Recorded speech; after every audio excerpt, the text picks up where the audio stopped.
Norse mythology, oh dear lord, I am so deep in the Norse mythology tunnel.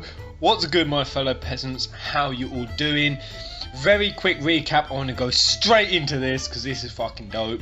Remember my last video, theory video number 3, I spoke about Ragnarok, I spoke about Norse mythology. Quick recap for anyone who can't remember. So the video started off speaking about Gentiana being Leviathan, moved on to talking about Ravus Nox Floret, whether or not he was Fenrir incognito or whether he symbolised Fenrir, sort of bringing the darkness at the end of the Afrojack trailer. Ties in very thematically well. I'm almost convinced that Ravus is going to be responsible for Luna Freya, his relative, not being able to prevent the plague of the star from staying away from Eos and bringing the darkness. Then that led into Odin being Loki, Odin being the coordinator behind it all. Then I pointed out that little bit with the wolves. I've got a little bit more on those. I know their names now, or what they're based on. Gonna get back to the wolves at the end, Umbra and Pryna. And then finally that led into, well, if we follow Norse mythology, it all winds up to Ragnarok. I pointed out that the song Reclaim Your Throne has the lyric of nothing left to defend, which is literally almost word for word what it says pretty much on every Ragnarok page I read. Nothing left to defend. The sons of Odin at the end win the fight against Loki's greed after all the astrals and guardians of the planet are dead, and they essentially have nothing left to rule over. Pretty fucking depressing shit. So I had that in my mind. I had the whole Norse mythology thing in my mind, and I wanted to take it further. I wanted to see if the end of the game is going to be Ragnarok. Who survives Ragnarok in Norse mythology? Who survives? Who dies? Because I think that could be very telling on what we could expect to happen in the game. So that was the route I went down, and guys, what I have found is fucking dope. It literally had my heart racing again. Literally had my heart racing again. The connections were just fucking uncanny. As I was reading, they were just uncanny. I'm gonna share them with you. I really hope you enjoy this, because I really enjoy this. I really enjoy this. Let's go. I'm gonna start by saying I think that King Regis might be symbolically representing Odin. Now some of you thinking, oh bloody hell, here we go, another tinfoil hat theory. Hear me out on this one. This is a very hard distinction to make on what is happening in FF15 symbolically and literally, because I do think that there is definitely both. Very big distinction between the two.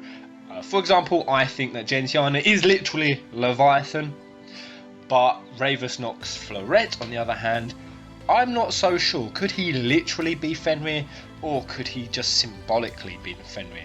And most of all, I feel that with Odin Izunia, I think he symbolically represents Loki, without a doubt, the mastermind behind it all, the one who manipulates Fenrir in lore and Ravus Nox Floret in the game, the one who has ambitions to rule the throne, the silver-tongued serpent with the wry smoke. I think that is symbolic. I don't think that is literal. And I don't think he's literally Loki, the character Loki, a manifestation of Loki. I think he's symbolically representative of the trickster god. So I just want to make that clear, that the symbolic side of it in the literal sense is quite blurred. And that is why I think that King Regis is literally the 13th knight. I actually think he could become the 13th knight of the round.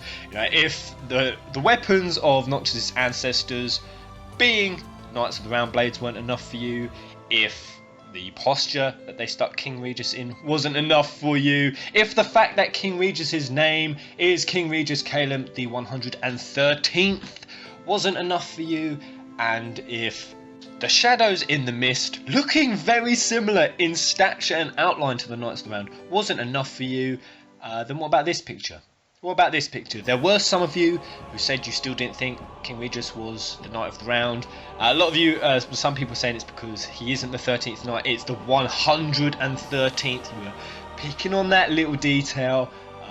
saying that doesn't count. Okay, what about this fucking picture then? I believe these are summons, or in fact I'm pretty certain these are summons. I think that there is Rama, I think that there is Titan, that there is Shiva, that there is Diablos.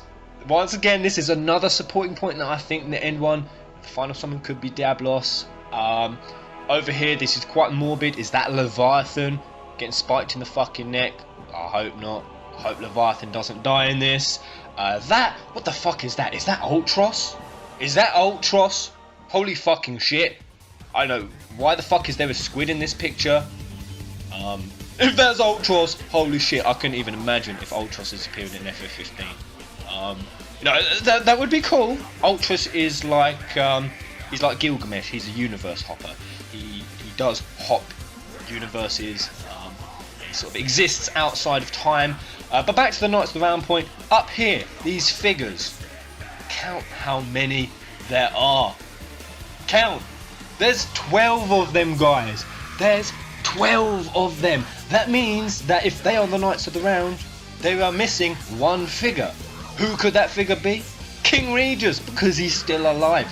And that's just another supporting point. I think the Knights of the Round appearing in the game, and King Regis is going to be the 13th Knight. So why do I think that he could also be symbolically representing Odin? Well, I'm going to go straight into the side of the sons of Odin, and then I'll backtrack to directly link Regis back to Odin. So I was looking to see who would survive Ragnarok. I'll talk you through my thought processes and what I discovered as I went through it, and you can see if you're feeling the same thoughts or getting the same thoughts that I got. So I was looking for who survives Ragnarok, and I came up with 4 names. They all happen to be sons of Odin. So I went away and read up about all the sons of Odin, and of all the ones I read, the 4 that very closely remind me of our 4 main protagonists happen to be the only ones that survive, and it happens to only be the only ones whose relationship with Odin, as far as being father and son, is kind of not so direct. They're not actually direct sons of Odin. Is that a coincidence? I think not, but let me go into it, and I'll just read them out, and you tell me which one of our main characters you are most getting hints of. So I'll start with Bragi, one of the sons that survives Ragnarok. Bragi, he is renowned for wisdom and most of all for fluency of speech and skill with words. That Bragi is Odin's son is clearly mentioned only here being this Norse mythology book they were quoting from, and in some versions of a list of the sons of Odin. But Wish Son in stanza 16 of the Loken Senna could mean Odin's son, and is translated by Hollander as Odin's kin. Hollander being a Norse a scholar of Norse mythology, not Hollander from Crisis Core, that old ugly bastard. No, this is Hollander, a translation of Wish Son. So could that not be King Regis and Ignis having a very close relationship? Ignis, of all of the 4 main characters, has been around with the Lucis household the longest. Is that how Regis sees Ignis? As a wish son? A second son, a son he wished was his own? Perhaps, and I do definitely feel Ignis the most from this. Ignis at times is very poetic with his words. Obviously he's the speaker, he's the most fluent, he is the wisest, and he has, without a doubt, the best sort of understanding of the political structure and the political situations surrounding the game. And that's why a lot of the time he's advising Noctis on certain aspects. He has a really good understanding and he has a really good instinct. His intuition on this kind of thing is very, very clear, and it kind of shows as to what, with what Bragi does in Norse mythology. He forbids Loki, or very strongly advises against Loki being allowed to enter the hall for negotiations with Odin, but he gets overruled, and that's when things go tits up. Now, is that not the same with when Odin comes to treat with King Regis? We saw that in the Kingsglaive trailer. It's after that treaty that everything goes wrong. We know that Odin tricks Regis. During that treaty, he pulls off some very sneaky tricky shit, basically to try to start the war, to advance his own motives, whatever they are. Could you not see that Ignis would be the one to detect that in Odin, and would be the one to be highly mistrusting of Odin? And we do know that, we've seen it in other pictures, we do know that Odin does meet with our main protagonist. And I could well imagine that Ignis is going to see right through the ruse of Odin, going to see right through his tricks, his lies, his front, and that's exactly the same with Norse mythology. Loki identifies Bragi as a very key threat because Bragi sees through the veil of his lies, of his trickery, and in turn that is why Loki torments and taunts and tries to outsmart Bragi, and it's kind of like this clash of minds in Norse mythology. Could that be what we have in FF15? Ignis and Odin, a clash of minds? I really fucking hope so. Ignis has got the brains, put it to good use! Moving on to the next son, we have Vali. Vali is also fated as one of the few sons, or one of the few Aesir to survive Ragnarok. Not many of them survive, a lot of them do die. And Vali, as far as being a son of Odin, he only became a son of Odin really in one day.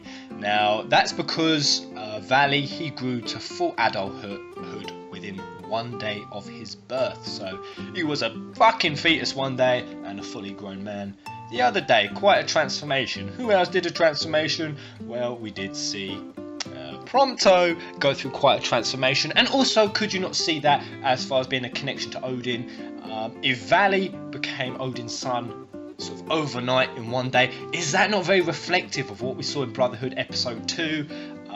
Prompto goes up to Noctis and sort of slaps him on the back, and they become friends like that overnight. They literally meet, become friends overnight.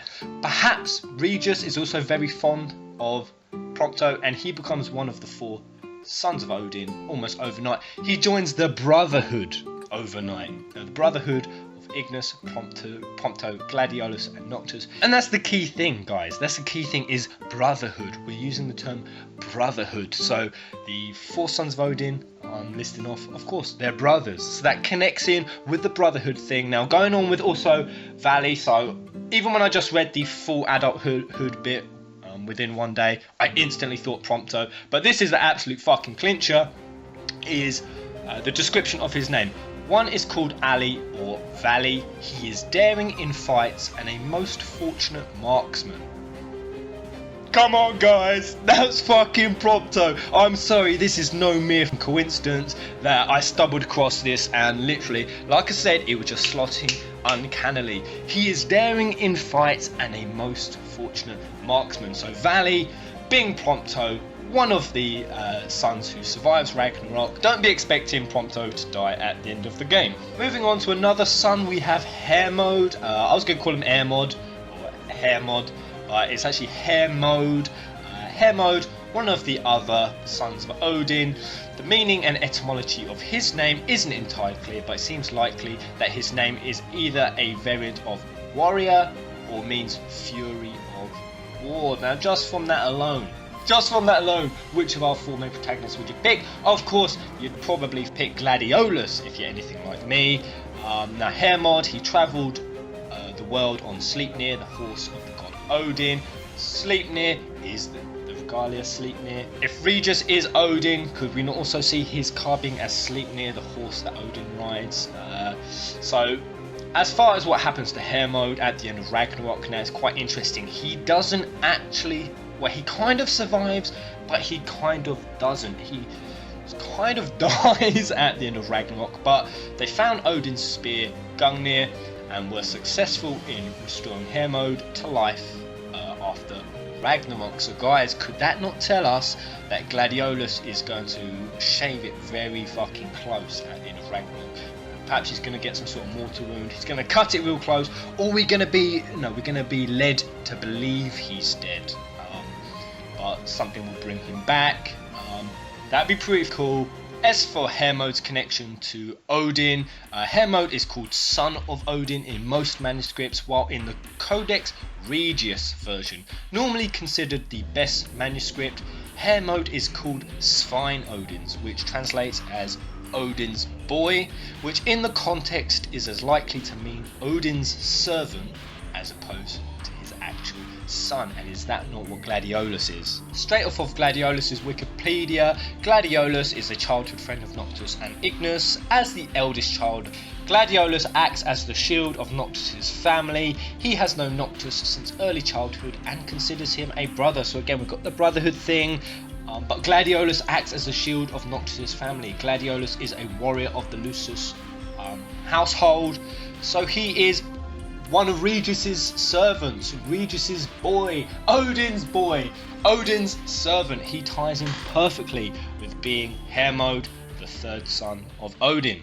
And the final son we have Vidar, which from the Old Norse might mean the wide ruling one. Instantly going to be getting Noctis from that, being as Noctis is going to be the one taking his father's throne. It is Vidar who is next in line after Odin for the throne, being as Thor is not around by this point. He is one of the youngest generation of gods who survived Ragnarok. Again, does that not tie straight back to Noctis? We got the ages of our four main protagonists, learning that Noctis is the youngest, seeing the connection there.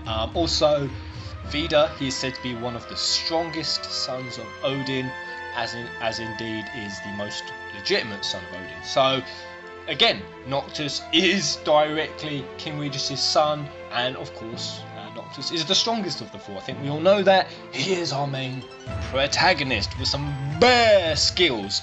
Now how this all goes in Norse mythology with Vidar is Vidar, after watching his father Odin get killed by Fenrir, devoured by Fenrir. Is that what's going to happen, guys? Is that what's going to happen? Is that what's going to take Regis out? I'm almost confident he's going to die. Is it going to be at the hands of Ravus, Nox, Floret? If it's following Norse mythology, it is. And after watching his father devoured by Fenrir, Vidar avenges his father's death and kills Fenrir, ending his rampage of killing gods and guardians of the world. So is Noctis going to be the one who kills Ravus, Nox, Floret? Are these four sons of Odin our four main protagonists? Is this the Brotherhood? Is this alluding to what will be happening in FF15? Will Ravus be the one who kills Regis? Will Odin and Ignis go head to head in a clash of minds? Will Noctis be the son who has no throne left to defend, to go back to? Just like Vidar, Vidar was the son who had no kingdom left to rule. Will that be the tragedy? Will Ragnarok happen? Will Gladiolus cut it fucking fine? And at one point in the game, leaving us believing he is dead before his ultimate return at the end. And just to support this Ragnarok point a bit more, and about returning at the end of Ragnarok, in Norse mythology, after Ragnarok happens, all of the Aesir who survive and the brothers of Odin, they all meet up on the plain of Idavol. That is where Ragnarok goes down. It's where they also meet at the end. And Idavol in Norse mythology, it basically is just described as a empty plain, just an empty plain of nothing. There's nothing there. Later on, a kingdom gets built there. Does that not, that rung a fucking bell for me? Matt Kishimoto, one of the things he spoke about at his game case is he placed a lot of importance on the location, even more than the figures. Honestly, he barely even spoke about the figures, to be honest. He put emphasis on the location. It's not Dusky. I said this before, it's not Dusky. But Matt said that the location was very, very important. Look at it, it's just an empty field. Is this symbolic of Idavol? Is this the plane of Idavol where they will all meet, where Ragnarok will go down, and then the sons of Odin will meet after the events of Ragnarok? And finally, because I promised one of you, my dear YouTubers, and I keep my promises, I said I'd speak about Umbra and Pryna. Remember my video? I stumbled across this picture completely by accident. I typed in Norse. I was just scrolling for some Norse imagery just to sort of try to brush up on it. I've had to brush up on a lot of Norse mythology. It really is fucking cool. The Japanese love it. They've used it before, especially in Final Fantasy. It's really cool. Some of it's fucking weird. Some of it is fucking weird. Like, for example, I'll just share it because this one blew my mind. Sleipnir, Odin's horse, Guess who Sleipnir's mother is? Just have a guess. You'll be here a million years and you'll never get it if you don't know. Let me tell you who Sleipnir, Odin's horse, let me tell you who his mother is. Loki. Yeah, you heard that right. Mother. Loki is Sleipnir's mother. What the actual fuck? Loki doesn't seem as cool a character now that he squeezed a horse out of his arsehole. Basically, Loki, he's a shapeshifter. He shapeshifted into a female horse, fucked some other legendary horse, and gave birth to Sleipnir. So that's pretty fucking weird. I thought I'd share that with you. But getting back to the point, so I was Googling Norse. I was looking at images, looking at some imagery, and these wolves come up, and instantly I thought, holy shit, is that Umbra and Pryna? Hell yes, it is. And so I went into it. I've done a bit of research. Now, in Norse mythology, their names are Geri and Freki. Scholars have also noted in Indo-European parallels, the wolves Geri and Freki are companions of a divinity. So directly in Norse, they are Odin's wolves, but in an Indo-European parallel, they are the companions of a divinity. Is that not Luna Freya? That is what Luna Freya is. She is the divinity, she's an oracle, and of course Umbra and Pryna are her dogs. Now, like I said, they are connected to Ragnarok. They are there at Ragnarok. They are not mere animals. This is the description of them on the Norse mythology literature page. They are not mere animals, but mythical beings. As divine followers, they body forth with incredible might and are transformed into wolf warriors. And one of those wolves, I believe it's Freki, the black one, he actually takes a chunk out of Loki's flesh. So is that what Umbra and Pryna are? Are they going to be wolf warriors? Like I said, there's been a lot of emphasis on Umbra and Pryna. Are they going to help Noctis and companions at the end to put down Loki, stop Loki, put down Ravus? Is Odin going to get a fuck off chunk bitten out of him by Umbra? I wouldn't put it past Umbra. Umbra, he looks like a bit of a cheeky little fucker. But let me know what you guys think. Are you seeing it? Are you seeing the connections? Because I sure as shit am. I am seeing the connection of Regis symbolically representing Odin. And like I said, it can only be symbolic. There's no reason, you know, if it's symbolic, that Regis still can't be the 13th knight. There's no reason why Odin still can't be the final summon of Lucis. In fact, there's even more reason. And final point on this, we also saw Regis in one trailer with a walking stick. Now, we'd never seen that before. That was the first time we ever saw that, and that was quite interesting because that's also quite representative of Odin. Another one of Odin's name is Alvis, translated to all wise. Our modern English word wizard derives from wizard, wise one. Odin is the original wizard and is the role model for Tolkien's Gandalf. Gandalf itself is a byname for Odin, and that translates to Wandelf or Starfelf, the mystical figure who wanders the roads with his walking stick. And there are depictions of Odin being connected to walking sticks. So is that there also, guys? That was quite a new one. So let me know what you think. Are you seeing the connections of Norse mythology in FF15? Are you feeling that the events in FF15 might well be following the events in Norse mythology, and Ragnarok might well be descending upon us? Are you on board with my theory? Have I convinced you? Can you feel it? Can you feel it? Can you feel the love tonight? Until the next video, guys, and let me know what you want that to be. You know, you guys, you asked me, have I seen this? Have I reacted to that? Can I do a video on that? Keep doing that, guys. Keep letting me know what you want to see. Keep giving me ideas, and if it ain't stupid, I'll do it. I'll do a video on it. Until the next video, guys, whatever that may be, no fucking clue yet. Kubo!